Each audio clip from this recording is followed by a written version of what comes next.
Please stay tuned. The event will begin momentarily.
Welcome everybody to our virtual panel entitled Moving Mountains Amid a Crisis, Increasing Military Mobility Across Europe.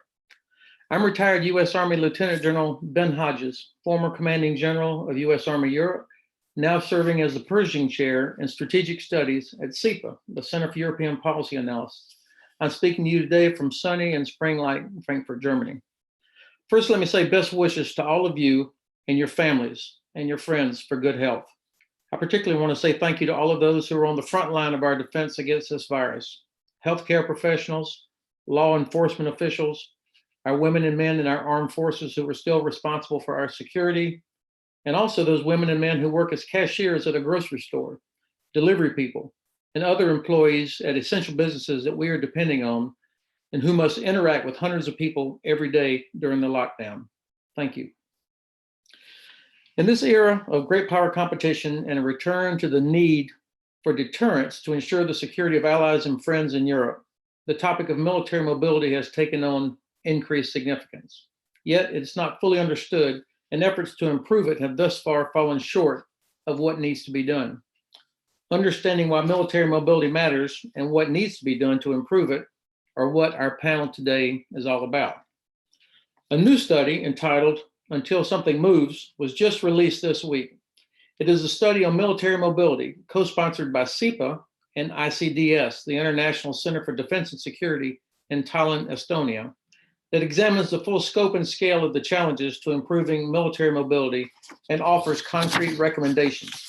It's a good report, put together by Tony Lawrence of ICDS in Tallinn and Ray Wojcik, my teammate at CEPA Warsaw. I'd encourage you to take a look at it online. The context for our discussion has changed significantly over the last couple of months with the onset of the coronavirus pandemic.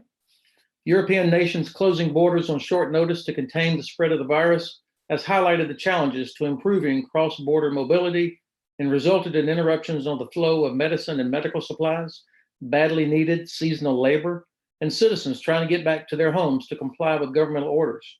And the curtailment of major military exercises, such as Defender 20, has reminded us of the potential impact on military readiness and deterrence. Our panel today is the first in a monthly series of panels on the topic of military mobility that CEPA will sponsor, leading up to our military mobility workshop, tentatively scheduled for later this year in Brussels. The workshop will examine several scenarios touching all of Europe, from Scandinavia to the Baltics, to the Black Sea, to the Balkans, and even across the Mediterranean, and involving representatives and experts from Nato, the European Union, the nations, think tanks, relevant industry, and professional journalists. So our panel today gets us on the path to identifying concrete recommendations for improving mobility in Europe, raising awareness of its importance, and building momentum necessary to resource and implement those recommendations. The panel today will also discuss this topic within the context of the ongoing virus, specifically the need for crisis mobility, not just military mobility. In order to have a dynamic pace in our panel, I proposed a 3-minute time limit for each response for the first question I'll ask our panelists, with an immediate follow-up question to each of them with 2 minutes to answer. When we get to the question and answer phase for the virtual audience, which I hope will be at the halfway mark at about 10:30 Eastern time, I will ask that we keep answers to those questions to 2 minutes as well, so that we can get as many questions as possible. Naturally, we'll adjust as we go along. If you would like to ask a question of our great panel, use the Q&A app at the bottom of your screen on Zoom, or you can send it to CEPA via Twitter and they'll get it to me. Let me briefly introduce our panel. First, Professor Julian Lindley-French, who is chairman of the Alphen Group, a distinguished visiting research fellow at the National Defense University in Washington, a senior fellow at the Institute for Statecraft in London, director of Europa Analytica, and a fellow of the Canadian Global Affairs Institute. Coming up in the year 2021, Oxford University Press and Cosmos Press will publish a new book central to the military mobility debate entitled Future War and the Defense of Europe, co-written by General Retired John Allen, president of Brookings Institute, and yours truly. As Julian typically says of all of his books, it'll be brilliant and very reasonably priced. Our second panelist is Lieutenant General Heinrich Brauss, Lieutenant General retired Heinrich Brauss of the German Army, and a dear friend. Heinrich served as the Assistant NATO Secretary General for Defense Policy and Planning, DPP, from 2013 to 2018, and as Chairman of the Defense Policy and Planning Committee of the North Atlantic Council at NATO headquarters in Brussels. Since the end of 2018, he has served as a Senior Associate Fellow of the German Council on Foreign Relations, the Deutsche Atlantische Gesellschaft für Auswärtige Politik in Berlin. NATO, in fact, all of us were very lucky to have Heinrich Brauss as the head of DPP during the most critical time for our alliance in the post-Cold War era. Ms. Tania Latici is working as a policy analyst in Brussels in the European Parliament's in-house think tank, covering security and defense policies. In this role, she authors reports and provides members of the European Parliament with tailor-made analysis. She has also worked for the NATO Parliamentary Assembly and the European External Action Service. Tania is also working part-time on her PhD on transatlantic defense cooperation at Ghent University. She impressed me last fall at the Warsaw Security Forum when she challenged my assertion on a panel that the European Union was really not doing too much on the topic of military mobility. She let me know in very clear, uncertain terms about the many people who were in fact working on this issue and what had in fact already been accomplished. And so I was reminded by Tania that I am not too old to still learn. Finally, our fourth panelist, Brigadier General retired Hans Damen of the Netherlands. After 40 years of service, Hans retired as a Brigadier General from the Royal Netherlands Army. He commanded multiple units at different levels, and particularly logistics units, and was posted to NATO headquarters as a military diplomat, also serving as Director of Support of the Netherlands Army. His last function was as the J4 in the Netherlands Defense Staff, where he worked intensively on strengthening military mobility across NATO and the European Union. Currently, Hans is self-employed at his own consulting firm, Insparcom. He is also a highly qualified and certified dive master, something I imagine is pretty handy in the Netherlands. Okay, so everybody out there in Zoom land, again, please use your Q&A function on Zoom at the bottom of your screen, type in your questions, and we'll get to as many as possible. Julian, my first question goes to you. Why does military mobility matter? And what's the relevance now against the backdrop of the COVID-19 new coronavirus? Thank you, Ben, and good afternoon, everybody. Well, look at what's happened in this crisis, by the way, which is only just beginning. The implications are profound, both in terms of budget and in terms of force. We've seen a relatively mild shock in historic terms to the system of European security, if not bring the system crashing down, watching member nations, member states withdraw into their own atomized responses. Military mobility touches on all the issues essential to effective crisis management, that is, moving the resources we need in a crisis to the right place at the right time to deal with the right issues in the right way. These are fundamental issues of political, of legal, of even physical infrastructure that we will need to address. So in a sense, military mobility is important in and of itself, but the process of making it far more seamless will be critical in promoting a much more effective collective, possibly even a common response to future crises. There's going to have to be, at the very least, a much tighter unity of effort and response than we've seen in the current crisis. And I think as we unfold this crisis, as the implications become extremely clear, the way we consider security, defense, how we organize our forces and resources to generate the effects and ends that we need will have to be profoundly reconsidered. If we can overcome the barriers that I've mentioned in pursuit of more effective military mobility, I am convinced we Europeans can begin to close the ends, ways and means gap from which European defense has for too long suffered. I hear what you say, Tania, about the EU doing a lot. I've worked on this for many, many years. The EU is central to this solution and has to do far more. The figure that worries me, frankly, is the original idea was we'd see some 8 billion euros invested in military mobility. It's now down to 2 billion euros. the devil is in the detail. We can no longer, as Europeans, continue to convince ourselves with impact on the Schengen zone with what you've seen with the borders being closed for different reasons here over the last several weeks. Is there a danger that some of these restrictions that are put in place, how do we make sure they don't become permanent, or is that even desired? Well, I think that's the risk.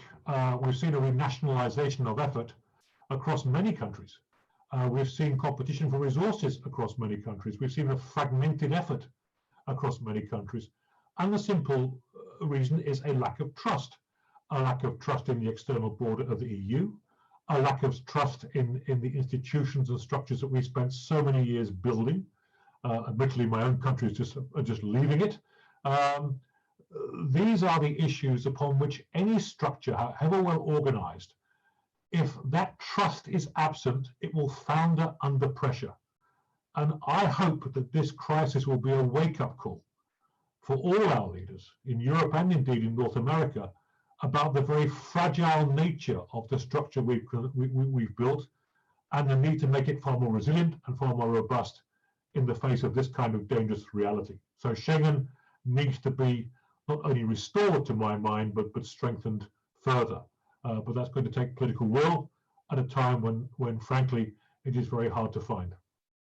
Ben? Julian, thank you very much. This notion of trust is an important one that I'd like to come back to the rest of the panel on the next round of questions. This question is to General Heinrich Brauss. Heinrich, from a NATO point of view, I ask you to put your NATO hat back on. Why has NATO's ability to move military forces to and across Europe become so important for European security? And given the potential threat from Russia and the difficulties with military mobility, why doesn't NATO just deploy stronger forces closer to the border? Thanks, Ben, and very good afternoon to everybody in Europe. A very good morning to everybody in the US. I mean, it has become a commonplace, meanwhile, that the security environment around Europe has changed fundamentally. NATO is confronted since 2014 with a dual challenge, or threat, if you like. It's aggressive Russia to the east and growing instability and terrorism in the south. Both threats are different, but they are equally important for Europe and NATO security. Since then, NATO has been strengthening its deterrence and defense posture vis-à-vis Russia and continues to contribute to protecting stability to the south, primarily by means of training and defense capacity building support to partners there. But it remains capable of military crisis intervention if so decided. Taking all this together implies that NATO's need to be prepared to respond to multiple threats in multiple regions, perhaps even concurrently. For example, in the north, northern Norway, in the North Atlantic, in the Baltic region, in the Black Sea regions, and also in the Mediterranean region. As a consequence, NATO needs to retain maximum awareness, flexibility, and agility to ensure it has the right forces in the right place at the right time. And I would like to stress, it's about deterring aggression and stabilizing a crisis in the first place. But it needs to be said, and it's fair to say that also NATO political leaders decided to deliberately adhere to the unilateral commitment made in the NATO-Russia Founding Act of 1997, not to station additional permanent substantial combat forces on the territory of the then new allies, for example, the Baltic states, Poland, or Romania. However, in 2016, they decided that those allies which share a common border with Russia, like the Baltic states and Poland, and are therefore most exposed to a potential military threat, that therefore multinational combat-ready battle groups are being deployed, and they are operational since 2017 under the rubric of NATO's enhanced forward presence. And it's a clear signal to Moscow that even in the case of a limited incursion, the Russian forces would be confronted with NATO forces, not just Estonian forces, but with US forces, British forces, and others. This will strengthen deterrence in that region. But in order for this construct and posture to be credible, those allies need to be, we need to be able to reinforce those allies if needed and very rapidly. So therefore, military mobility is a key element of NATO's posture. Hi, thanks very much. As I'm listening to you, I'm also reminded that we were supposed to have the terrific Royal Air Force officer, Group Captain Elizabeth Purcell, as part of our panel. She works in the J4 at Supreme Headquarters, Allied Powers Europe there in Mons. Liz was pulled away because the staff there that supports SACEUR is working on COVID-19 response and how NATO is able to help contribute to containing the spread, but also with treatment. So what is the significance when we talk about military mobility? What are the mechanisms that are important for military mobility that are also important for crisis mobility?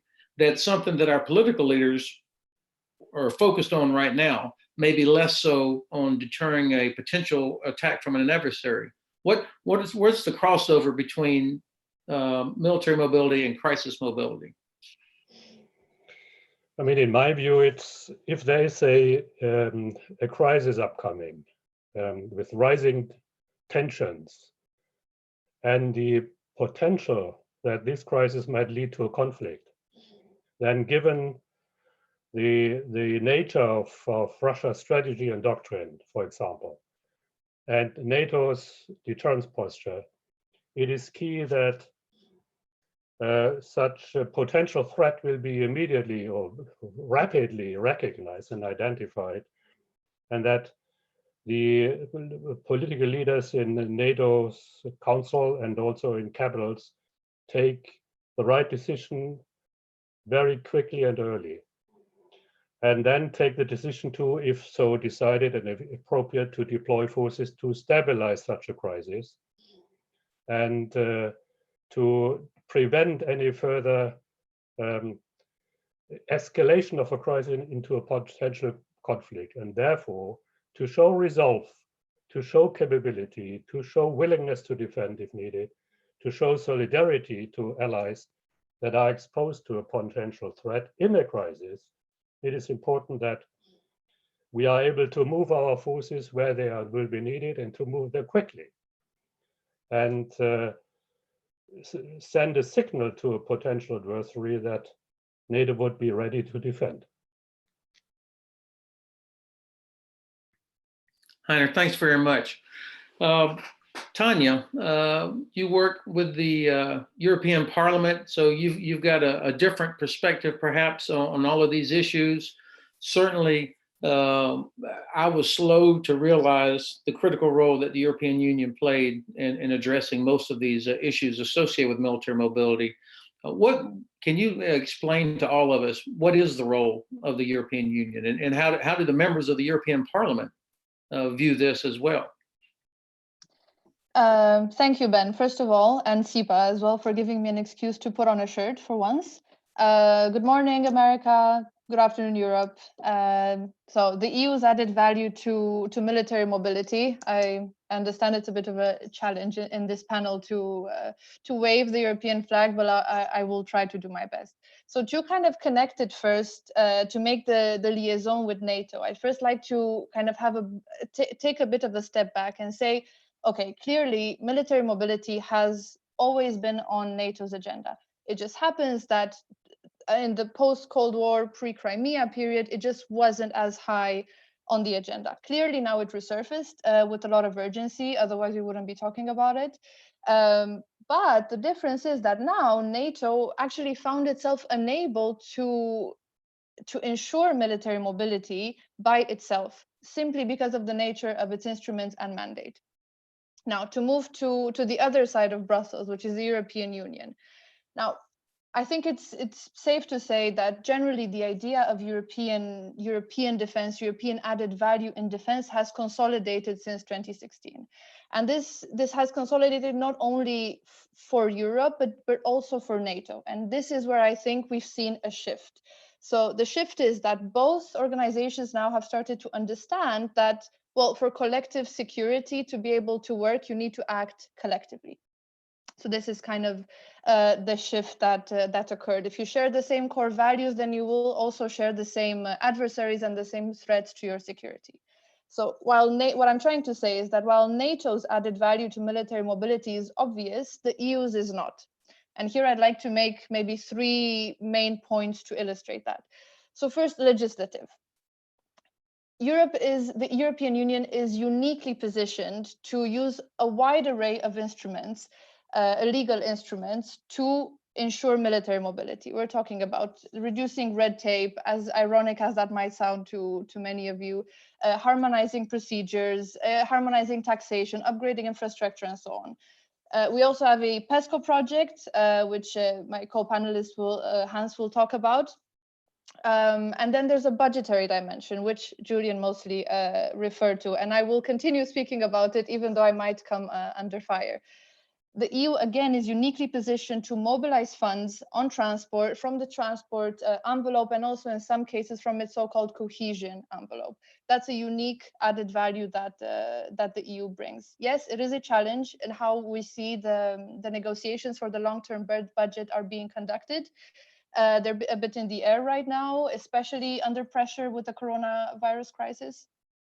Nevertheless, lastly, I would also like to highlight a political added value. First of all, just if we think about the strength and the credibility that if both the EU and NATO ally together to forward this goal, it already sends a very strong deterrent message, I would say. As for the EU, it has done a huge added value that the EU has already achieved, I think, is to secure the support of militarily neutral countries as well for military mobility, which is no small feat. And as a final thought, to also respond to Julian, I think the EU is only as effective as its member states allow it to be. So this applies to the coronavirus response, to military mobility. Blaming the EU for not solving either of those, it's like blaming your treadmill for not making you fitter. Or in other words, no pain, no gain. And I will end with that. All right, I love the treadmill analogy. That's a great point. I'm going to have to find another scapegoat myself. So, Julian brought up the comment about trust back in the beginning and concern about as restrictive measures are in place along our borders, might there be a reluctance to go back to the Schengen zone as it was originally intended? What's your view on that, Tania? And also, how do what are some concrete things that nations can do to help rebuild trust in each other? What do you hear members of parliament talk about? Well, that's definitely a tough one, but I, for one, I'm not so pessimistic about coming back to Schengen. I think all member states, including all members of parliament, I think definitely see the existential value of Schengen itself. I think the coronavirus has exposed a shock, and the initial reaction of member states was to kind of look inwards rather than outwards. But I think slowly we're seeing a bit more a tendency for forward looking to and an understanding that we're in this together. So I do think it was a shock, and that we will come back to normal, because in the end it's in everyone's interest to come back to normal and even deepen cooperation if possible, given the exposed interdependencies, for good or for worse, that we have seen. Great. Thank you very much. We're already starting to get questions queued up from our audience, and one of them we'll come back to in a moment, but it comes from Major Roman Rudins at the Baltic Defense College in Tartu, Estonia. And he's specifically asking about the EU's budget, which went from 6.5 billion euro down to zero funding for the military mobility program. So I just want to give you, Tania, not to answer now, but we'll come back to that. But that's one of the questions of interest out there in our very large virtual audience. Okay, Hans, from the Netherlands, both in your capacity as the J4 for the Netherlands Defense Staff, but then also the fact that your nation is the lead nation within the PESCO framework. What does that mean? Can you educate us on what PESCO offers for improving military mobility, and what are some of the concrete things that nations should be doing to support this effort? Good afternoon, Ben. Good day to the rest of the world, I would say. What's interesting about PESCO, the Permanent and Structured Cooperation in Europe, is that it's new. There wasn't much happening on the military front in the European Union. We had the Western European Union, which was called the Sleeping Beauty at the time. And I think that the EU Commissioner Federica Mogherini has waken up that sleeping beauty. It's necessary. It's necessary because of the threat. It's necessary that we take care of more of our own stuff as Europe because of the changing power situation in the world. Moving to the east from our stance, maybe moving from the west to Hawaii. And the fact that Mrs. Mogherini made a European defense funds available in 2016, at least proposed it, that was also interesting. Unfortunately, as you already alluded to, the newest proposal with all the other financial challenges the European Union has is gone down to zero euros. What's interesting about PESCO is that you don't need consensus for it.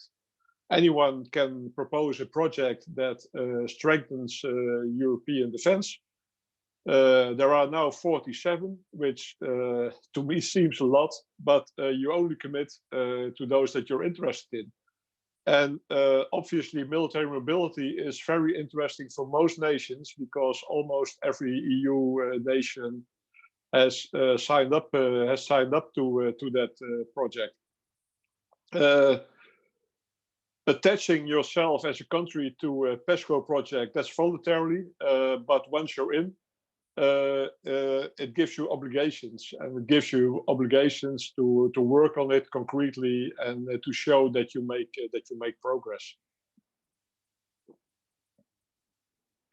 Nice, thank you. What about the defense industry, the role of industry in this? Tania laid out that the EU has legislative capabilities, it has some budget, and I agree that the EU is best suited to help facilitate modifying the measures that have restricted movement across borders, for example. But bridging, rail, cyber, wheeled vehicles, et cetera, all the different things. What would you say to industry partners that might be out there wondering about how they might contribute towards improving military mobility?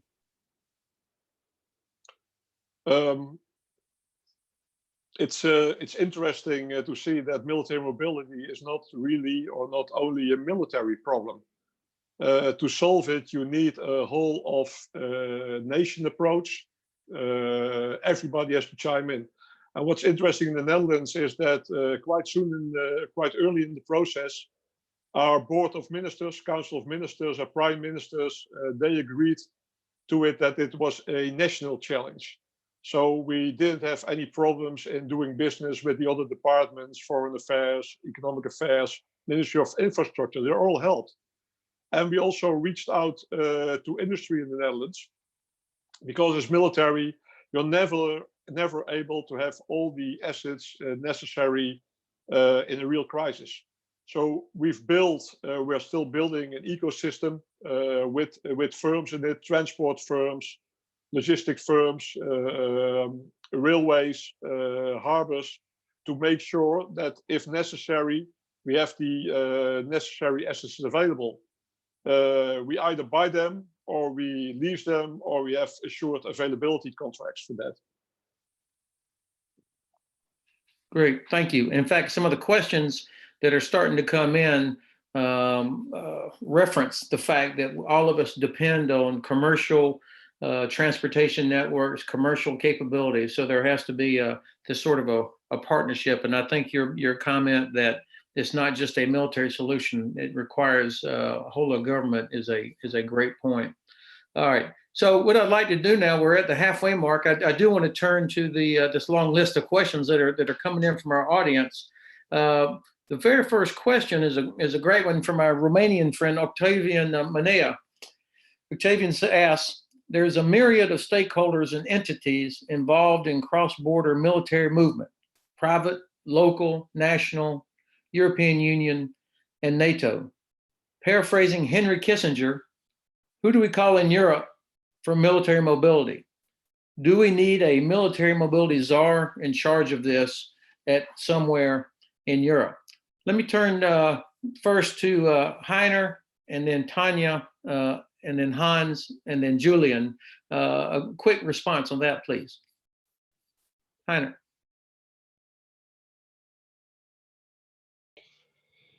When I'm confronted with those questions, I always feel like a student in an examination for the diploma, where I have to find a intelligent answer spot on. As a former Natonian, I would, of course, say turn to NATO and primarily to shape in Mons. Because if it requires to ensure that not only the European forces can quickly move to where they are needed, but also the United States and Canadian forces who might need to come across the pond to reinforce defense in Europe, then the Supreme Allied Command Europe is the hub in Europe for converging all the planning, management, coordination efforts that need to be done. What is important is that this shape has the necessary capacity to implement all the necessary measures and military measures. And to this end, NATO has decided, and it has been implementing the so-called Joint Support Enabling Command in Germany, which is hopefully in the future capable of managing all the movement of American and European forces to where they are needed, protecting them, supporting them, and provide necessary rear area if it comes to defense operations. So shape, of course, nobody else. Okay. Hans. Yeah, if we start quoting American politicians, I would rather quote John F. Kennedy.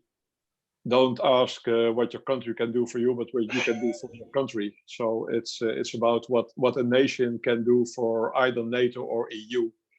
And for me, there is no difference.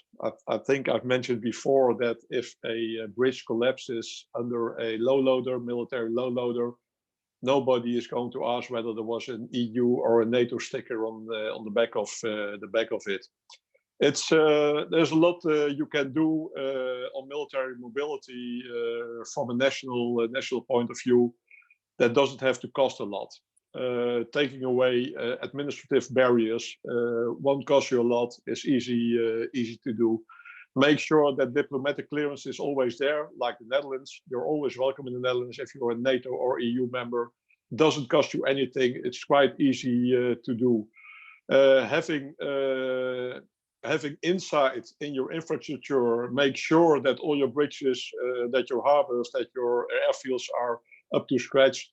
Doesn't cost a lot.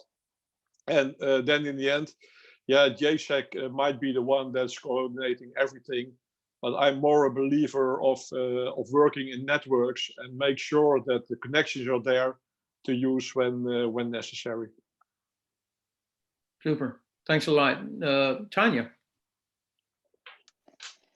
So who do you come to for military mobility? I will answer, of course, in a very European fashion, which is very inclusive.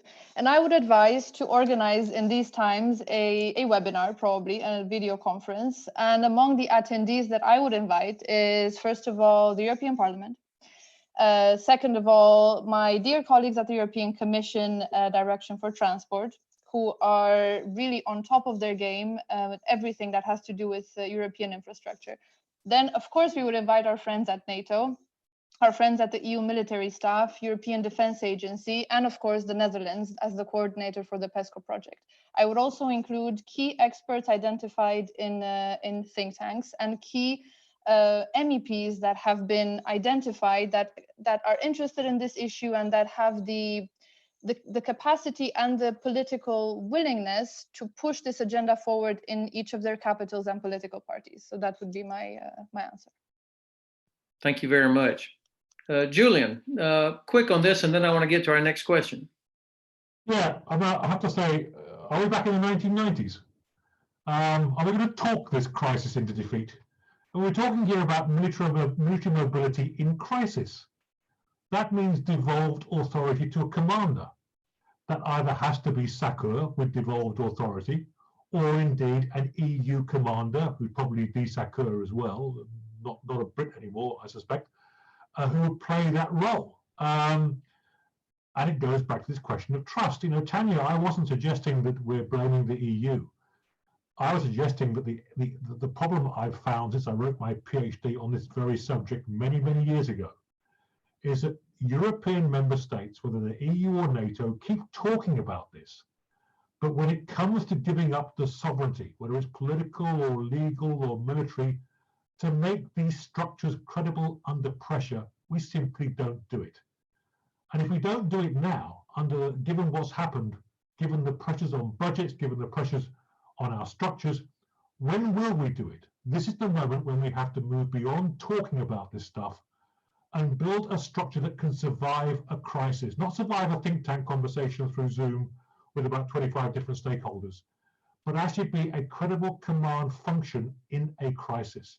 That's when the rubber hits the road. And I have to say, I think, with regret, Ben, we're still a long way from that reality.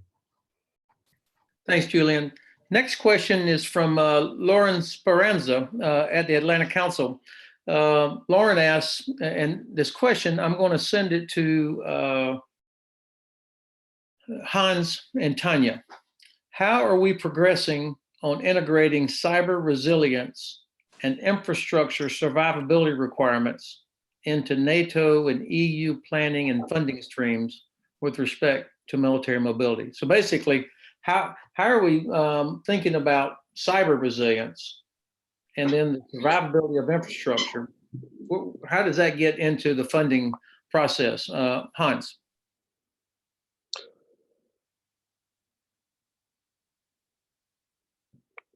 Yeah, I'm afraid not enough yet. Those are two separate things. Nations have to chime in. It's already difficult to find funding for the infrastructure. We did a survey in the Netherlands together with the Ministry of Infrastructure, where we looked at our infrastructure, and fortunately it was pretty good. It was up to scratch, and it's usable for the military. If I look at cyber, I'm afraid there's not a lot of capacity available within NATO, either NATO or EU. Only a couple of nations have real cyber capacity. Our adversaries have a lot more of it, and we should definitely invest more in that capacity. Okay, thank you, Tania. Yeah, super easy question. Well, what I can say is that cyber resilience is very seriously streamlined across EU policy areas right now. So cyber is really a priority. Cyber has been included and addressed in the EU global strategy. There's a toolbox for cyber diplomacy. There's a lot of work going on between the EU and NATO to coordinate on cyber issues, to ensure cyber defense, to share intelligence and to share information about cyber protection, but also potential cyber responses. The EU is super active in promoting cyber hygiene, global norms to react to cyber and all of this.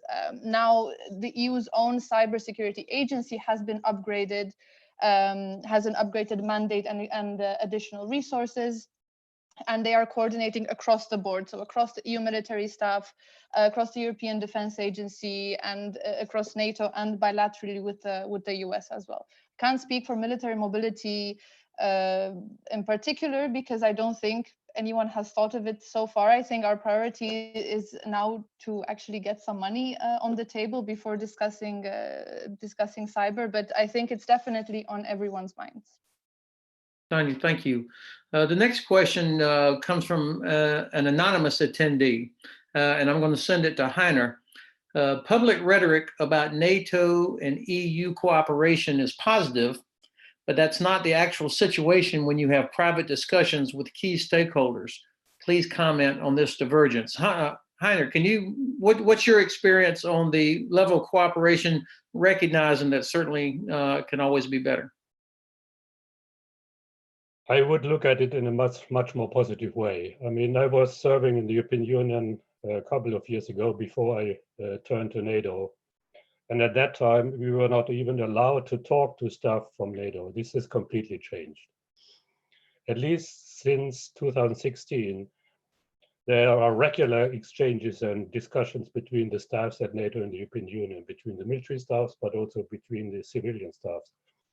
And it's thanks to this staff coordination and cooperation that the key cooperation projects between NATO and the European Union, there are 7 areas. And the joint declaration between the bosses, the NATO Secretary General, and the 2 presidencies of the European Council and also the Commission have been identified, and there's regular cooperation, at least between the staffs. What is difficult to acknowledge and understand is that we are dealing still with 2 different organizations with different memberships. And sometimes we are still confronted with the political disputes between Turkey on NATO side and Cyprus in particular, and Greece on the European Union side. And it requires regular efforts, political efforts by the political leaders to overcome those disputes and then maintain the level of cooperation. And what I can say, and since 2016 at least, the practical cooperation in, for example, also in the field of cyber defense and measures against hybrid warfare has significantly improved. And it's safe to say that compared to the past, the coordination and cooperation between the EU entities, the Commission at NATO, European Action Service at NATO, the European Defence Agency at NATO and SHAPE, and also Allied Command Transformation in Norfolk, has improved to an unprecedented level. But it's also fair to note that problems still remain. And military mobility is a challenge for both organizations. It's a challenge to make sure that both organizations spend the necessary effort and energy to get on with that and bring this to concrete solutions in these various areas. And here, I would agree, both organizations need to do much more, in particular the nations that are double-headed and are members of both organizations. They should make an effort to give military mobility implementation a strong push under the lead, for example, of the Netherlands. Thanks very much. This next question comes from our friend Jelena Milic in Belgrade, where she runs the Center for Euro-Atlantic Studies. And Julian, I'm going to come to you for this. It's about the Danube River. As you know, when we think about military mobility, we most often think about rail transport, convoys, this sort of thing. But Jelena asks, what about, and she's coming from Belgrade, Russia is a member of the Danube River Commission. This is a leftover from the end of the Cold War and the dissolution of the Soviet Union. And I've looked at a map several times, and the Danube does not pass through the Russian Federation, but yet Russia has maintained a seat on the Danube River Commission, which influences flood control, development, etc. Julian, what's your assessment of things like this, where it's not one of the most obvious hindrances to military mobility, or do rivers need to be considered as part of military mobility? Well, and hi, Elena. Good to get your question. When one thinks of what's at the end of rivers, ports, Constanza and Rotterdam, and these are central to effective military mobility, the receiving, the managing, the onward movement of forces and resources. I can foresee a situation where there is sufficient warning time, where we can make better use of rivers as transport infrastructure, indeed as part of deterrence in the steady build-up of forces and resources from west to east, for example. Russia's not going to help with that. I mean, Russia's taken a view that if it has any levers it can use to undermine, to block, to weaken the kind of unity of infrastructure implicit in military mobility, it will of course do it. So these kind of almost legal hangovers from the Cold War will be exploited by Russia. I'm certain of it. But again, I go back to my essential point that military mobility in a crisis requires the rapid movement of forces and resources to where they're needed. That requires a unified European structure, both through NATO and the EU, organized by NATO and the EU. It must be secure transfer of forces and resources. It must need protecting as it moves. And going back to the cyber question, that must include offensive cyber as well as defensive cyber to protect the force as it moves forward. Without that kind of ambition, I find it hard to believe that military mobility, as we're discussing here, will be effective in a crisis. I can see how it can be enhanced in a peacetime environment. We're not talking about the movement of forces in peacetime here. We're talking at the movement of forces at the juncture between peace and conflict, when it could get very nasty very quickly. Right now, we should be talking to each other about how we build that infrastructure that's strong enough and resilient enough to ensure that capability. Because central to my argument is if we have that infrastructure in place, it is a fundamental tenet of deterrence. Julian, thank you very much. I think you've highlighted something, as in Yelena's question has given us the opportunity. If we think about the Black Sea in terms of the greater Black Sea region, and the Danube River, of course, is one of the two ways to get into the Black Sea. It changes how you think, and the fact that the source of the Danube, of course, is way back in southern Germany, and it passes through so many different European countries, including a couple of a neutral country, which leads to our next question from our friend Marta Kepi at RAND, and it's to Tania. Tania, can you please speak more about the success that the European Union and the Parliament have made with, quote, military neutral countries? What strides have you made with reducing border crossing and military movement transit issues in countries such as Austria or Switzerland? It's a very interesting question, because I don't think we think enough about the fact that in the European Union, there also are militarily neutral countries who are not members of NATO. Now, while I wish I could give you some hot council gossip, unfortunately, I do not sit in the Council of the EU, where the views of these countries are spoken out loud. What I can say is that just the fact that the EU has come so far, depending on where you sit, with military mobility, it's clear that it has the blessing of all of its member states, especially if we were talking about allocating money from the EU budget on this, then it's clear that everyone has given their okay.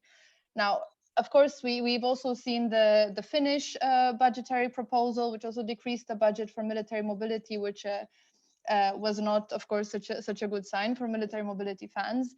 But in terms of Austria, I think your question was focused on Austria. Generally, based on all the conversations with my Austrian colleagues, I really see a lot of support for EU defense initiatives in general, and that includes military mobility. I think for Austria, of course, this is a very uncomfortable question if you think about Austrian history and to allow troops to cross its territory. It's obviously very uncomfortable, but I think the Austrians as well, no matter how neutral they are, I think they've realized that this is necessary for collective security, which includes their own. Tania, thank you very much. From Tony Lawrence from ICDS in Thailand, Estonia, who's the co-author of the report that I mentioned earlier. Tony's question: should allies be allowed to count spending on dual-use infrastructure that has military value as a defense infrastructure, i.e. towards the 2% target? We're talking about things such as rail capacity or infrastructure, improving bridges, and so on. Heinrich, let me turn to you on that. How is that feasible? How would that be received inside the council? I mean, you and I know, Ben, that this is one of your favorite topics. And we have already discussed a lot about this and how to take this or carry this forward. And I admit, as an Natonian, who was also in charge for the NATO defense planning process, I have mixed feelings. I see the point that should be made and should be looked at and addressed with an open mind, that nations that spend and invest into improving the infrastructure that would benefit all our nations when they have to move their forces for improving deterrence or strengthening deterrence and defending an ally, that these efforts by those nations should be recognized and acknowledged by the alliance as a whole. On the other hand, we have a strict regulation at NATO that only those investments should be counted against the 2% figure, which are strictly militarily founded. Nevertheless, I would agree with the inherent interest in Tony's questions and also with your view that we should talk about it at NATO and should have an open-minded discussion on to which degree and under which conditions investments coming from the national defense budgets into infrastructure which is militarily important and usable could be counted against the 2% rule. And I would be confident, if I were there, I would start such a discussion with the defense planning and policy and planning staff, and also with nations, and look for criteria that all the nations could agree to include at least some amount of the investment spent for military infrastructure. And in relation to that, Ben, before you kick me out, the question of whether those infrastructure target could be included into the set of targets given by NATO to nations for them to implement and improve NATO's capabilities, that is another valuable thought, because burden sharing is primarily realized through investing and implementing the NATO capability targets by each and every ally within a certain time frame. And if there was a possibility to also include infrastructure development targets for improving military mobility across Europe, that would be great. Heinrich, thank you very much. That's a fair answer, and I look forward to arguing with you about it for the next many months. So we've got just a few minutes left, and there's still a long list of questions. I'd like to touch as many of them as possible. So I'm going to ask our distinguished panel to limit yourself now to like a 1-minute sort of answer, recognizing we're going to do this each month now for the next several months. but we want to at least get a sense of what all the different interests and questions and concerns are that are out there. This is to Tania, and the question is from Liliana Phillip. The 3 Cs initiative could be harmonized with military mobility efforts as a funding instrument. What do you think? Tania, you come from Romania, and Romania has been one of the leading countries interested in the 3 Cs initiative. Is there a way to use funding through the 3 Cs initiative that also helps benefit military mobility? Well, I think at this point, military mobility can use any funds it can get. Military mobility doesn't rest only on EU funding. It's also on states coordinating and jointly investing in infrastructure and common capabilities, strategic enablers, everything that you need to be able to have rapid force reinforcements across from one side of the EU to another. So yes, I would say yes. I'm not far from being an expert on funding mechanisms, but as any sort of gathering that brings states together which have the same goal and are willing to put some money where their mouth is, then that is certainly welcomed. Great, thank you. Okay, this is a question that's going to go to Julian, and it comes from our friend Glenn Howard, the president of the Jamestown Organization Foundation in DC. Please talk about the difference in mobility between the Baltic region and the Black Sea region. Since the Black Sea region has more hotspots and there's been more conflicts there since 2008 than anywhere else, how does NATO fare in mobility response capabilities for this region as opposed to the Baltic? Julian.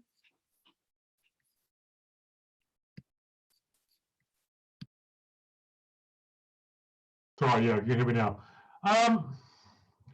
That's a tough question. In a sense, planning is taking place to improve NATO's deterrent capacity in both the Black Sea region and the Baltic. But both are challenged for various reasons, because it's hard to talk about the Baltic Sea region without talking about the High North. It's hard to talk about the Black Sea region without talking about the Mediterranean and what's happening in Syria. I'm careful about trading off one region against the other. I'm careful about, for example, strategic direction east versus strategic direction south. The essential point, it strikes me, is we as an alliance have to consider how we move our resources and forces most effectively to any crisis in any part of the periphery of the alliance, including with EU's involvement. Now, the nightmare scenario implicit in Glenn's question is a multiple scenario where you have crisis in the Mediterranean engineered in the Black Sea region, in the Baltic states, and the High North. And it strikes me that we have yet to address that multiple scenario challenge that Glenn rightly implicitly raises. Right?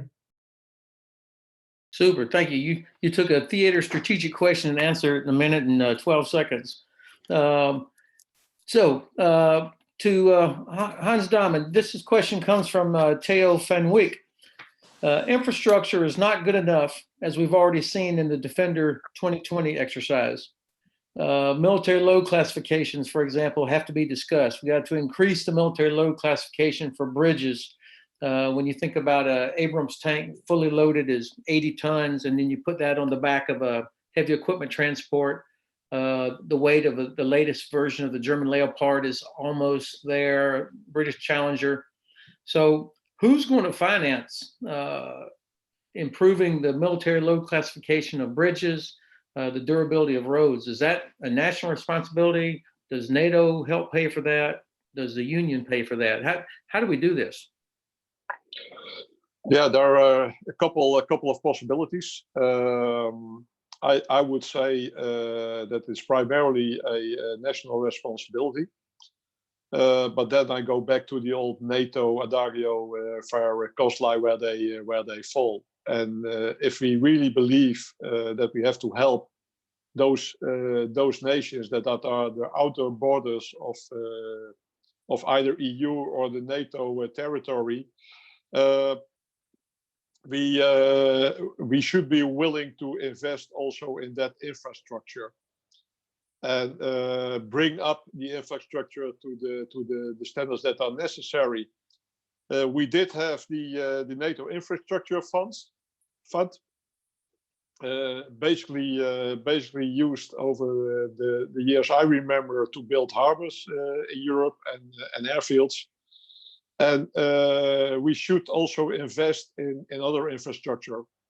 And I would not want to go into that dual use discussion. Yeah, you can drive a truck over a bridge. You can drive a main battle tank over a bridge.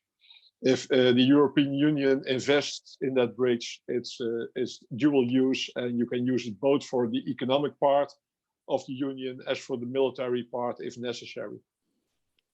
Hans, thank you very much. We're talking about bridges.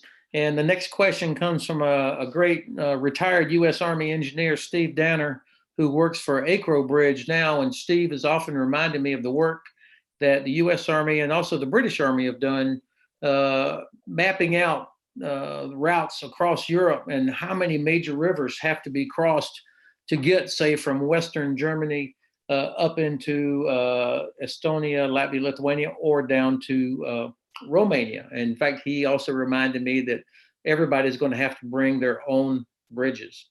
But one of the things that we've learned, as Steve points out in his question, is that are the staffs, particularly the EU military staff, but even at ACO, Allied Command Operations at SHAPE, are they big enough to be able to synchronize all of these different infrastructure initiatives that are underway? So not just operations, but who is it at SHAPE, for example, or is this in Brussels where these kind of things are synchronized? Heiner, let me ask you, who in Brussels, or is it Mons, has responsibility and on the EU military staff, their role?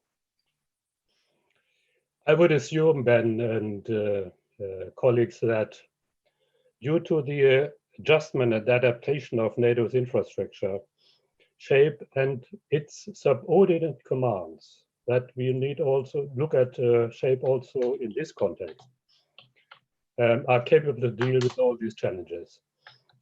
A few years ago, it has been decided that the NATO command structure should be enhanced by more than 1,200 posts and personnel. So SHAPE has been enhanced, but also the subordinate commands. They have established at strategic level and also at operational level the so-called joint logistics support groups, which should be capable of dealing with the question raised. And also what I mentioned already, the Joint Support and Enabling Command in Ulm, Germany, will play a particular role in planning and supporting all the necessary logistical activities and efforts that are needed to facilitate military mobility, also from a logistical infrastructural point of view. Okay, thank you. So I'm looking at the time. I think what I'd like to do is turn it back to the four of you, and I'm going to ask you to give two specific recommendations. If you were the president of the commission or the secretary general or prime minister for any country, you name it, what would be two things that you would recommend as a priority to help address these questions or improve military mobility or crisis mobility? So it's wide open.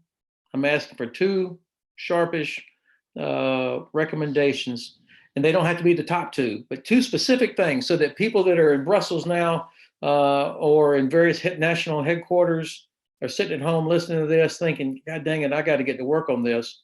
What are two things you would want them to have on their list? Julian, to you. Thank you, Ben, and it's been a pleasure to do this with you all. One, I would commission a NATO-EU project to audit the need to identify exactly what infrastructure is required to achieve the outcomes, i.e. to get a force in strength across Europe in time relevant to a crisis. Second, I would look at the entire European industrial base, civil and military, and the entire European supply chain. I think we're too focused on defense industries. We need to pool assets from a much broader base in a crisis and involve civilian partners to that end, that we can take up assets from trade to assist us in that mission in a crisis. End.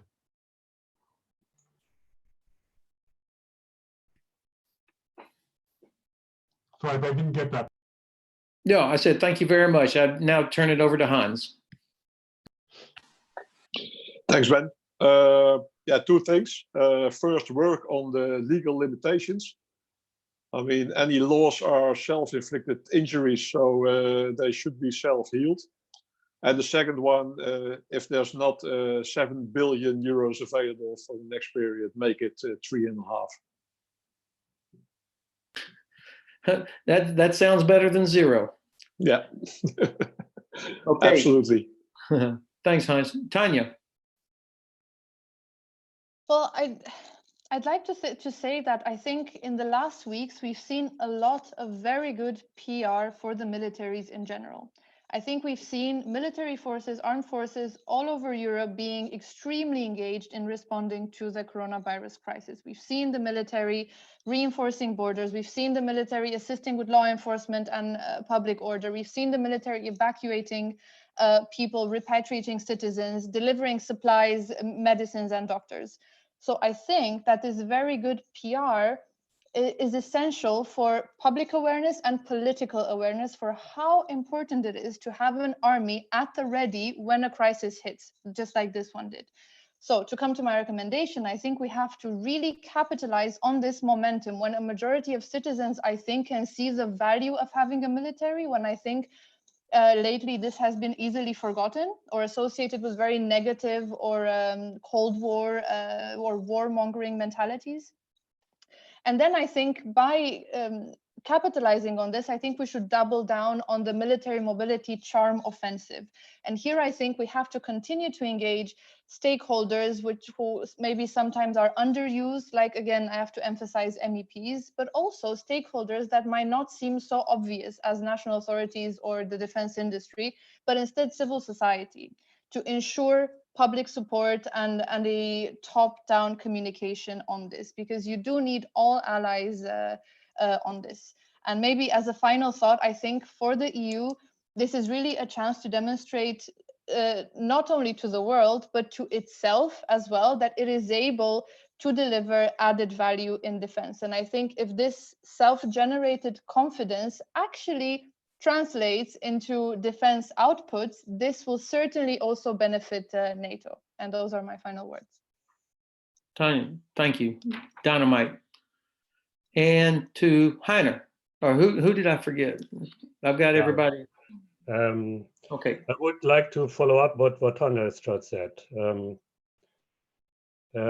European Union, in this regard, not only the nations, but also the European Union staffs, the various staffs, need to not only focus on what the European Union can do in terms of crisis management, but also what it can contribute to the defense of Europe. So they need to think more strategically and then develop a true strategic mindset. And in this context, then the consequence or the conclusion would be that the planned fund for military mobility should be maintained, or at least a significant amount of it. If the European Union reduced this fund for military mobility significantly or to zero, that would be a very bad signal and would challenge the credibility of the European Union nations' comments and confessions that they would like to enhance the European Union's ability to act and also its capacity to defend. Second point, but also NATO need to do better.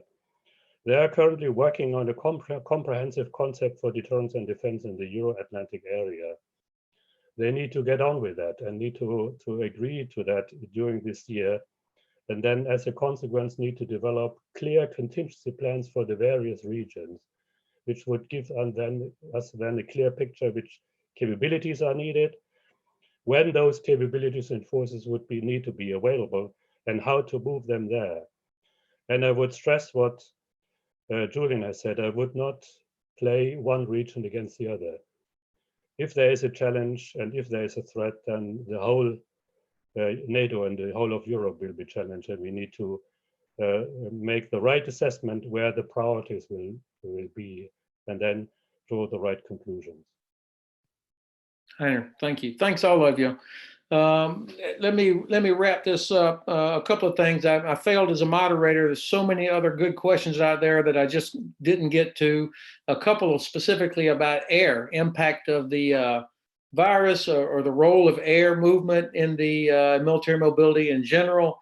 And as Tania said, we've seen NATO's air forces doing a lot, a very visible role of helping. So I think next month we'll incorporate more into the role of air mobility as a part of military mobility, as well as a little bit more from an industrial side as well, because when we talk about the weight of bridges, of course, you reduce the weight of vehicles is another way to expand our capacity, and our modern armored forces have gotten so large and heavy. Just a reminder, the military mobility workshop that CEPA is hosting in Brussels, we're doing it there so that we get maximum participation from all the different EU and NATO headquarters and agencies to participate.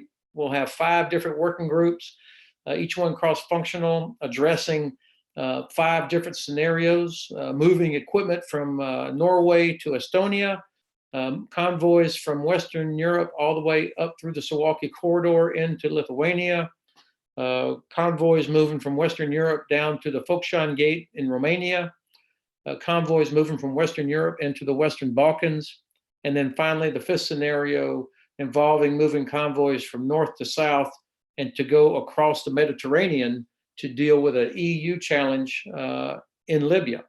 And that one will be fun because it'll force us to think through how do you move through Switzerland? Exactly, Marta Kepi's very good question earlier. We'll put out the date shortly on when next month's military mobility virtual panel will take place, but sometime in early May. Let me close by saying best wishes to all of you to be healthy. And then finally, to acknowledge that tomorrow, 3 April, is the day when General James Everard, Deputy Supreme Allied Commander Europe, will hand over responsibility to General Tim Radford, former Commander ARC and incoming Deputy Supreme Allied Commander Europe. 2 superb soldiers from the British Army. And it's James Everard, one of the most humble men I know, of course, is probably happy that there is no ceremony tomorrow, since there cannot be any gatherings of more than 2 people anywhere. And he's probably happy that he doesn't have to stand parade. But I would just like to say how much I personally appreciate, and I know so many of you in the audience know the service and quality of Sir James Everard. Thank you all. Best wishes, and be healthy.